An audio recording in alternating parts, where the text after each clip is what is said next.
ফ্রান্সের একজন বিশ্ববিখ্যাত বৈজ্ঞানিক মরিস বুকাইলি, খ্রিস্টান। তিনি ধর্মীয় যত গ্রন্থগুলো আছে এগুলো নিয়ে রিসার্চ করে দেখে দুনিয়ার ভিতরে একটাই গ্রন্থ, যেই গ্রন্থ নাজিল হওয়ার পরে আজ পর্যন্ত এর কোনো নোক্তারও পরিবর্তন নাই। তখন তিনি চিন্তা করলেন ব্যাপার কি। আমেরিকার বাইবেল দেখে এক ধরনের, লন্ডনের দেখে আর এক ধরনের, ফ্রান্সের দেখে আর এক ধরনের, ইনজিলও দেখি ভিন্ন ভিন্ন, এরকম বিভিন্ন বিভিন্ন। কিন্তু কোরআনুল কারীম তিনি তামাম দুনিয়ার যে কোনো প্রান্তে রিসার্চ করার পরে দেখে যে তামাম দুনিয়ার কোরআনুল কারীমের ভিতরে নোক্তারও কোথায় কোনো পরিবর্তন নাই। তখন তিনি কারণ চিন্তা করলেন, কারণ কি? কারণ হিসেবে কোরআনুল কারীমের ভিতরে তালাশ করে দেখেন আল্লাহ রাব্বুল আলামিন কোরআনুল কারীম নাযিল করার পরে আল্লাহ বলেছেন, ইন্না নাহনু নাযালনা যিকরা ওয়া ইন্না লাহু লাহাফিজুন। আল্লাহ রাব্বুল আলামিন বলেন কোরআনুল কারীম নাযিল করলাম আমি, আর ওর সংরক্ষণ হেফাজত এর দায়িত্ব নিলাম আমি। অন্য অন্য ধর্মগ্রন্থের ব্যাপারে আল্লাহ কিন্তু কোনো দায়িত্ব হেফাজতের নেয় নাই, কিন্তু কোরআনুল কারীম হেফাজতের ব্যাপারে স্বয়ং রব্বুল আলামিন নিজে দায়িত্ব নিয়েছেন। কেমনে হেফাজত করে দেখেন। দুনিয়ার ভিতরে কোটি কোটি 7-8 বছরের বাচ্চাদের সিনার মধ্যে আল্লাহ রাব্বুল আলামিন কোরআনুল কারীম আলিফ লাম মিম থেকে শুরু করে নাস পর্যন্ত এক ধারায় দাঁড়িয়ে তেলাওয়াত করে। তামাম দুনিয়া অন্য কোনো গ্রন্থ এরকম এক ধারায় তেলাওয়াত করার মতো আপনারা শুনছেন? কথা বলেন না কেন? তাহলে আল্লাহ হেফাজত কিভাবে করবে দেখেন, হেফাজত কিভাবে করে। প্রথম অবস্থায় কাফেরদের অন্তর্ভুক্ত ছিল। কাফেরদের ভিতরে মিটিং হয়েছিল, আল্লাহ রাসূল সাল্লাল্লাহু আলাইহি ওয়াসাল্লাম তার মাথা মুবারক নাউযুবিল্লাহ কে কাইটা নিয়ে আসতে পারে। কেউ সাহস পায় না। ওমর ফারুক রাদিয়াল্লাহু তাআলা আনহু খাপ থেকে তরবারি বের করে লাফাইয়া দাঁড়ায় গেছিল, আমি পারবো। নাউযুবিল্লাহ। এই ওমর ফারুক রাদিয়াল্লাহু তাআলা আনহু অল্প সময়ের ব্যবধানে আল্লাহ রাব্বুল আলামিন তাকে এমন বুঝ দান করলেন, সে ইসলামের পক্ষে আল্লাহর হাবিব সাল্লাল্লাহু আলাইহি ওয়াসাল্লাম সহ রাজপথে নারায়ে তাকবীর স্লোগান দিয়া নেমে গেছিলেন এবং তিনি বলছিলেন, হে কাফেরেরা, আমি ওমর মুসলমান হয়ে গেছি। স্ত্রী যদি কেউ বিধবা করতে চাও পারলে আমি ওমরের সামনে আস। সন্তান এতিম করতে যদি কেউ চাও পারলে আমি ওমরের সামনে আস। একটু আগে যে আল্লাহর হাবিব সাল্লাল্লাহু আলাইহি ওয়াসাল্লামকে কতল করার জন্য রওনা করলো, অল্প সময়ের ব্যবধানে এমন বুঝ আল্লাহ তাকে দান করলেন, সে এখন মুসলমানদের ভিতরে একজন নেতার লিডার হয়ে গেল।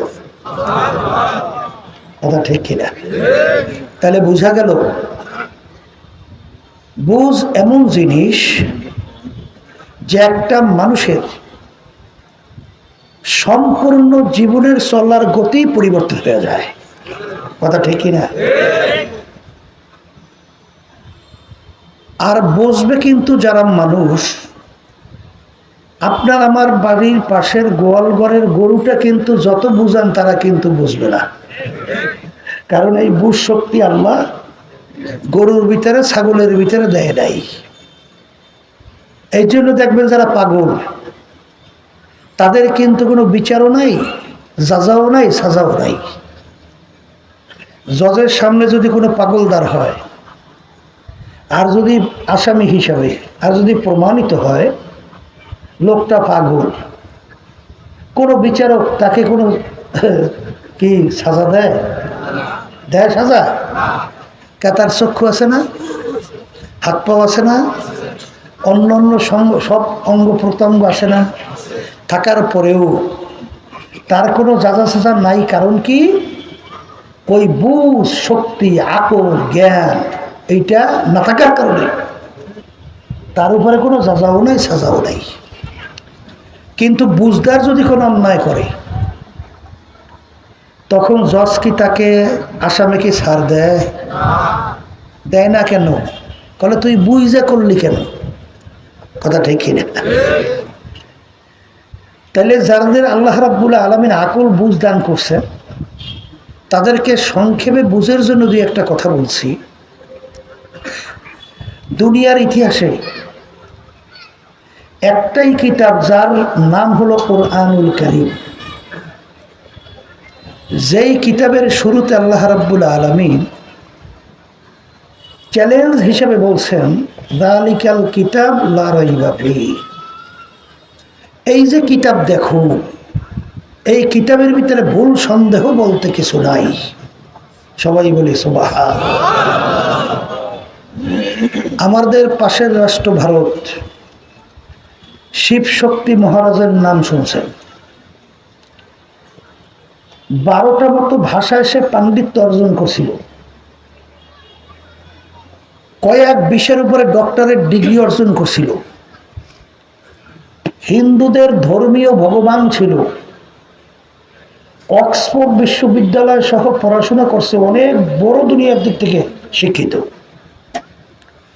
অর্থের দিক থেকে শত শত কোটি টাকার মালিক, বৃদ্ধাশ্রম সহ অনেকগুলো আশ্রমের মালিক ছিল। কিন্তু তিনি চিন্তা করলেন যে আমাদের এই দুনিয়াটা হলো ক্ষণস্থায়ী আর আখেরাত হলো স্থায়ী। কারণ হিন্দুরাও তো পরকাল বিশ্বাস করে, কথা ঠিক না ঠিক? খ্রিস্টানরাও পরকাল বিশ্বাস করে, ইহুদিরাও পরকাল বিশ্বাস করে, আমরা মুসলমান, আমরা তো পরকাল বিশ্বাস করি, কথা ঠিক কি? শিবশক্তি মহারাজ চিন্তা করল সৃষ্টিকর্তা একজন, এক সৃষ্টিকর্তার নিয়ম নীতি মানুষের জন্য একটাই হবে, বিভিন্ন মুখী হতে পারে না। এই চিন্তা ভাবনা কইরা তিনি যত ধর্মীয় গ্রন্থ আছে বিভিন্ন ধর্মের, এগুলো নিয়ে সে রিসার্চ করছে। রিসার্চ করার পরে সে দেখে দুনিয়ার ভিতরে একটাই কিতাব, যেই কিতাবটা হলো তার রিসার্চের মাধ্যমে সঠিক ঠিক সত্য। সেই কিতাবটার নাম হলো আল কুরআন। সবাই বলেন সুবহানাল্লাহ। এবং ধর্মের নাম হলো ইসলাম। তিনি চিন্তা করলেন যে এই দুনিয়ার ক্ষণস্থায়ী এই সুখ শান্তি, বাহাদুরি, রাজত্ব, ক্ষমতা, সম্মান এ তো অল্প কয়েকদিন দেখতে না দেখতে শেষ হয়ে যায়, কিন্তু আখেরাতের জিন্দেগি শুরু হবে আর কোনোদিন শেষ হবে না। এরপর তিনি চিন্তা করলেন মুসলমান হবে।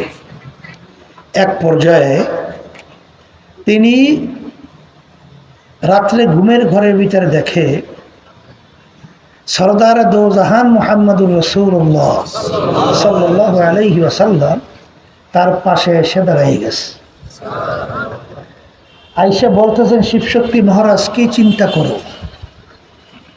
পড়ো কালিমা তাইয়্যিবা লা ইলাহা ইল্লাল্লাহু মুহাম্মাদুর রাসূলুল্লাহ সাল্লাল্লাহু আলাইহি। ওই একই রাত্রে তিনি আল্লাহর হাবিব সাল্লাল্লাহু আলাইহি ওয়াসাল্লাম তার স্ত্রীকেও কালিমা পড়াই মুসলমান বানাই দিয়ে চলে গেছে। পরদিন ভোরে উঠে একজন আর একজনের কাছে কি জানি বলবে, যখন প্রকাশিত হয়ে গেল তখন শুকরিয়া আদায় করলো, আলহামদুলিল্লাহ, আল্লাহ আপনি আমাদেরকে মুসলমান হিসেবে কবুল করছেন। এরশাদ সাহেব যখন প্রেসিডেন্ট ছিল তখন কিন্তু পরে নাম রাখছিল ডক্টর ইসলামুল হক, বাংলাদেশেও আসছিল, বিভিন্ন জেলায় জেলায় কিন্তু গেছিল। আপনাদের দিনাজপুরে আসছে কিনা জানি না। পরবর্তীতে ভারতের চাপে থাকতে না পাইয়া তিনি মালয়েশিয়া চলে গেছিল, হায়াত শেষ হইয়া দুনিয়া থেকে বিদায় নিয়ে কবরে চলে গেছে। আল্লাহ তার দরজা বেহেশতে বন্ধ করে দেয়। এইভাবে আপনি দেখবেন ফ্রান্সের একজন বিশ্ববিখ্যাত বৈজ্ঞানিক মরিস বুকাইলি, খ্রিস্টান,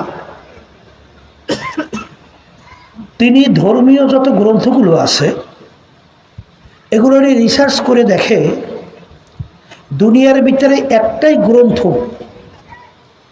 যেই গ্রন্থ নাজিল হওয়ার পরে আজ পর্যন্ত এর কোনো নোক্তারও পরিবর্তন নাই।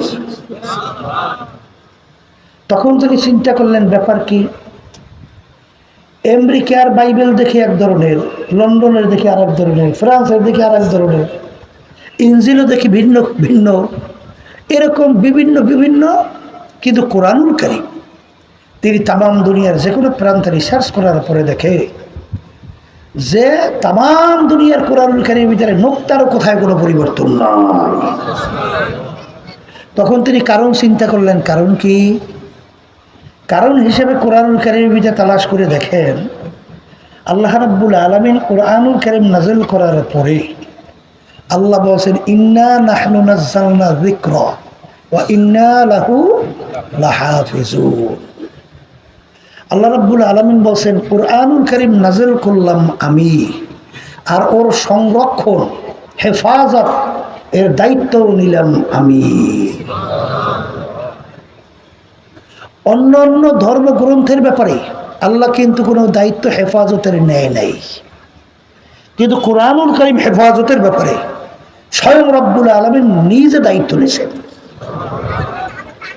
কেমনে হেফাজত করে দেখেন, দুনিয়ার ভিতরে কোটি কোটি 7-8 বছরের বাচ্চাদের সিনার মধ্যে আল্লাহ রাব্বুল আলামিন কোরআনুল কারীম আলিফ লাম মিম থেকে শুরু করে নাস পর্যন্ত এক ধারায় দাঁড়িয়ে তেলাওয়াত করে।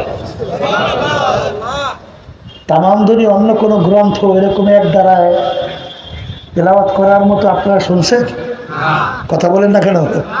তাহলে আল্লাহ হেফাজত কিভাবে করবে দেখেন, হেফাজত কিভাবে করে।